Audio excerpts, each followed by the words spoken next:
भगवान विष्णु के 8वें अवतार भगवान कृष्ण ने अपने बाल अवस्था में कई राक्षसों का उद्धार किया था। कंस ने श्री कृष्ण को मारने के लिए अपने कई दूतों को भेजा, लेकिन वो हर बार असफल रहा। लेकिन कंस ने हार नहीं मानी और भगवान कृष्ण को मारने के लिए अपनी मुंहबोली बहन पूतना की सहायता ली। पूतना भेष बदलने में बेहद माहिर थी।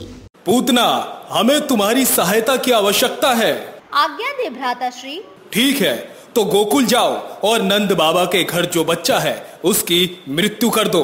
आपने एक बालक के वध के लिए मुझे यहाँ बुलाया है? मेरी बहन, वो कोई ऐसा वैसा बालक नहीं है। उसने मेरे कई दूतों को मार डाला। अच्छा, तो ऐसा है। आप परेशान मत होइए, इस बार उसकी मृत्यु निश्चित है। लेकिन तुम ऐसा क्या करोगी? भैया, मेरे पास कालकूट विष है, जिसे कोई भी हाथ लगा दे तो उसका हाथ जल जाए। वही विष मैं अपने स्तनों पर लगा कर जाऊंगी और उस बालक को स्तनपान कराऊंगी। जाओ मेरी बहन, विजय होकर लौटना। इसके बाद पूतना ने एक सुंदर स्त्री का रूप धारण किया और आकाश मार्ग से सीधा नंद बाबा के महल में गई। देवी, आप कौन हैं और कहां से आई हैं? नंदरानी, मैं तो आपके लल्ला के दर्शन करने आई हूँ। यशोदा ने श्री कृष्ण को पूतना की गोद में दे दिया। कृष्ण को गोद में उठाकर अपना दूध पिलाने लगी। पूतना का मनोहर रूप देखकर यशोदा माता और बलराम की माता रोहिणी भी मोहित हो गए और उनको दूध पिलाने से नहीं रोका।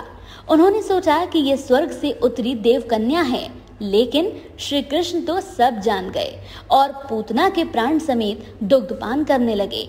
इससे पूतना चिल्लाने लगी और बाल गोपाल को हटाने लगी, लेकिन वो हटे ही नहीं। बचाओ मुझे, बचाओ, छोड़ो मुझे, छोड़ो मुझे, छोड़ो। वो इतना परेशान हो गई कि वो अपने असली रूप में आकर चारों तरफ चिल्लाने लगी। इससे गोकुलवासी भयभीत हो गए और पूतना की मृत्यु हो गई और पूतना अपने राक्षसी स्वरूप में ही पृथ्वी पर गिर गई। जब गिरने की आवाज सुनाई दी, तब नंद बाबा, यशोदा माता और रोहिणी उसके पास दौड़े दौड़े गए। वहां जाकर देखा कि कृष्ण भयंकर राक्षसी के स्तनपान कर रहे थे। उन्होंने तुरंत बच्चे को उठाया। आज लल्ला की रक्षा भगवान ने खुद की है, शुक्र है भगवान का। भगवान के हाथों वध होने के बाद पूतना जन्म मरण के चक्र से मुक्त हो गई।